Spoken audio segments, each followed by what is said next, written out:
Highly Onionated Reviews presents the minute-by-minute synopsis of films. Today's film is Twisted Pair, a 2017 movie starring, written, and directed by Neil Breen. Disclaimer: even though this is a very rough synopsis of the following film, there may be parts throughout this video that may spoil the movie itself. It is recommended to watch the movie before watching this video. There may also be content, whether from this video or the film itself, that may not be suitable for younger audiences. Viewer discretion is advised. The Neil Breen film begins. A sky of purplish clouds reveals the title of the film. We see a flash of white light. Within the purple glow of the forest and illuminating yet leafless tree, we realize that this truly is a Neil Breen film. Two Neil Breens, albeit at a distance, emerge clearly from the purple forest. As one Neil Breen gets close, the other disappears into an unknown fate. We cut to real-life Neil Breen in medical apparel working alongside a stock footage nurse, analyzing a heart being displayed on a holographic display. Suddenly, a hand touches a stock footage clip of an eagle. Whose hand is it? We may never know. The Neil Breen that didn't disappear from earlier, which will now be referred to as Breen Prime, walks alongside some soldiers in a demolished building as a CGI explosion goes off in the side.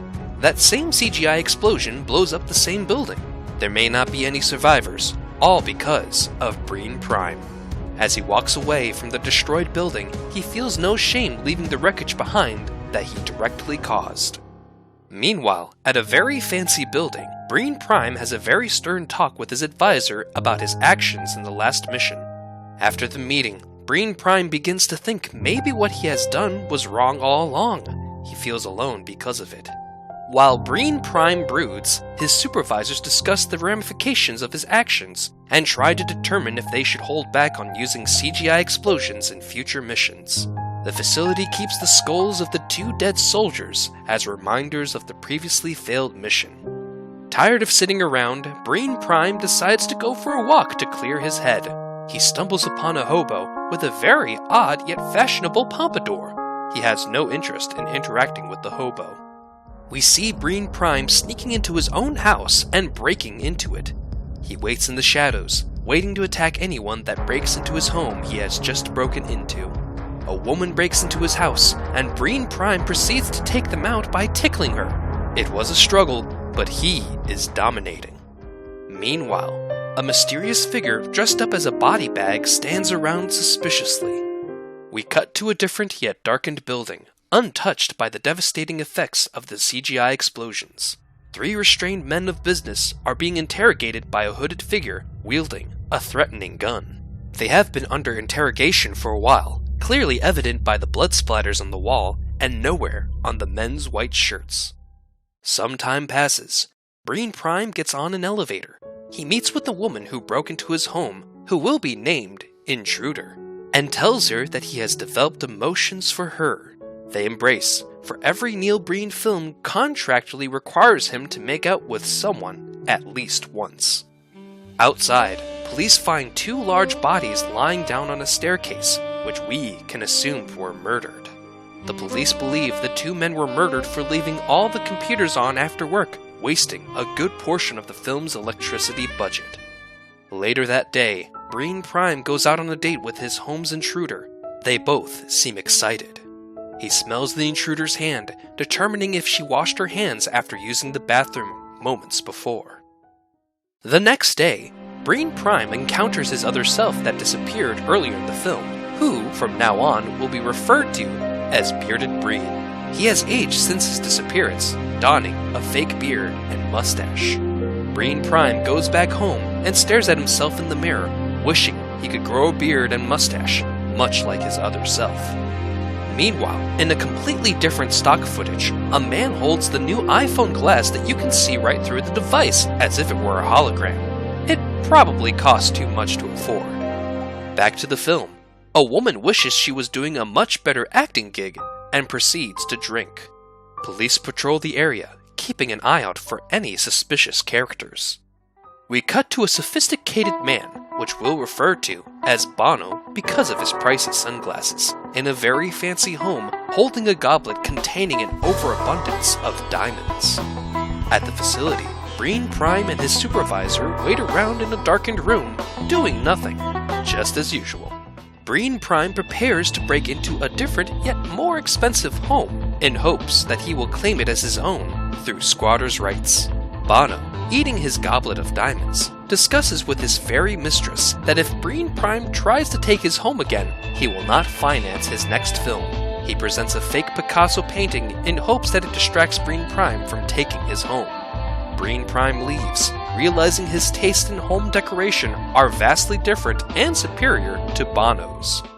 He goes on another date with the intruder, embracing underneath a moon that's eclipsing a bigger out-of-focus moon. We cut back to Bono's home, messing around with some cat statues because of symbolism! Meanwhile, in the building where the dead bodies were found at a staircase, the are still being left on.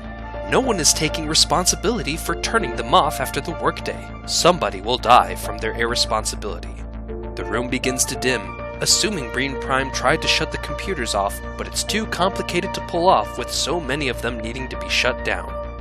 Unsatisfied with the failed task of shutting those computers off, Breen Prime goes on his casual walks in the vacant park at night. He goes back to the facility to find out why the computers won't power down. At the same time, armed men storm into the same building, not realizing it is also owned by Neil Breen, due to squatters' rights. Breen Prime prepares to ambush the approaching men by sneaking into the laboratory room. He looks at the list of equipment this lab needs for their experiments. He thinks less of it, for he doesn't have the budget to retrieve them.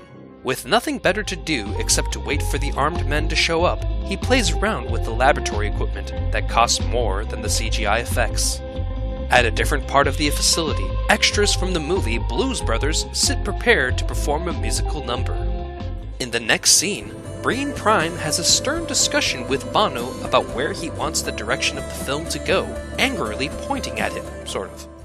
Meanwhile, we find out Bearded Breen was the one who kidnapped and tortured the restrained men of business. He awkwardly stands in front of them, blocking the shot of the man in the middle. Back at his home, Bearded Breen has a physical dispute with the drunken woman from earlier, unhappy that she hasn't been in the majority of the film as promised. The drunken woman reminisces on the days when she acted in a very artsy film, donning a red dress. She clearly misses those days. As a side job, Breen Prime proceeds to work as an HVAC technician whenever he's not busy. His job can be very dangerous, climbing on top of hazardous pipelines. He doesn't appear to have an understanding of OSHA code standards. We also fail to realize that this is a Neil Breen movie. Thus, Breen Prime is a terrible HVAC technician. The building proceeds to blow up from the CGI explosions because of his inexperience. Suddenly, we cut back to the previous shot of the same hand touching the same eagle. Why it does this? We may also never know. We then see Bearded Breen leaning against a pole outside, pondering on what he should do with the restrained businessmen. Some time has passed. Breen Prime has been in a very intimate relationship with the intruder. They share a glass of liquor to celebrate their anniversary. Then, they have sex and fall asleep. They're very tired. Meanwhile, the man dressed up as a body bag has a stern talk with the hobo with a pompadour, wondering when they'll be involved with the film's plot again. The intruder goes out on her casual walks, thinking about her relationship with Breen Prime. She begins to feel doubt, and although deep in love with him, she misses her days invading people's homes. Back at the torture room, Bearded Breen proceeds to brood even more in front of the restrained businessmen. They have seen better days, let alone better performances. A person goes to one of the facilities with news about Breen Prime's second job and the repercussions it carried. Breen Prime gets a call from his advisor, telling him they were notified of his actions working as an HVAC technician, causing the death of many due to CGI explosions. Although he will never work as an HVAC technician ever again, he will still be employed with his organization and is assigned to destroy the facility with the computers that won't shut off. Breen Prime breaks down at the news, but he accepts the mission.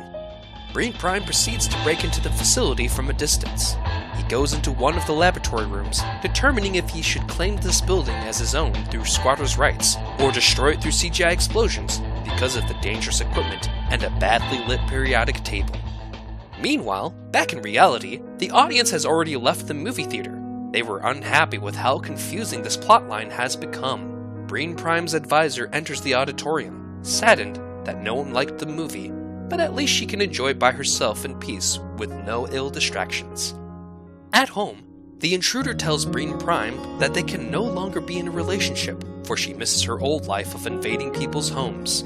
They embrace for one last time. She proceeds to invade his home. Forced to defend himself, he shoots and kills the intruder. He mourns the loss of his former lover. Realizing he too broke into his own home, Breen Prime stages the murder as if she murdered herself, and leaves. Police proceed to surround the one building not destroyed by CGI explosions, getting closer to finding the restrained businessmen. But as the police close in, bearded Breen sneakily runs away in the open, never to be found again. We cut to Bono's goblet of diamonds. He has way too many to consume.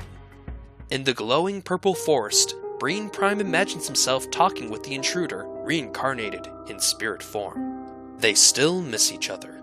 They embrace one last time through handshakes before she departs into the Shadow Realm. Breen Prime proceeds to aimlessly walk around the glowing purple forest, unsure of where his life will go after losing his former lover.